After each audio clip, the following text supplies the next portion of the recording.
તો ટ્રમ્પના દાવા બાદ અમેરિકી શેર બજારમાં 2 મહિનાનો સૌથી મોટો ઉછાળો. ડાઉ જોન્સ 929 પોઈન્ટ ઉછળ્યો. સમજૂતી અંગે ડોનાલ્ડ ટ્રમ્પના નિવેદન બાદ અમેરિકી માર્કેટમાં રોકેટ ગતિએ ઉછાળો જોવા મળ્યો.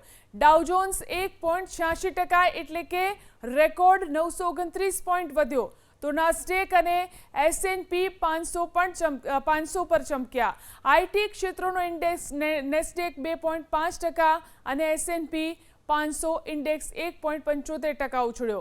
અમેરિકી બજારમાં આવેલી આ સુનામી તેજીને કારણે આજે ભારતીય શેર બજારમાં પણ બમ્પર ઉછાળો જોવા મળી શકે છે. તો જે રીતે ટ્રમ્પે પોતાનું વલણ બદલ્યું છે તેને લઈને અમેરિકાના શેર બજારની અંદર સુધારો જોવા મળી રહ્યો છે અને ત્યારબાદ ભારતીય શેર બજારમાં પણ આજે બમ્પર ઉછાળો જોવા મળી શકે છે.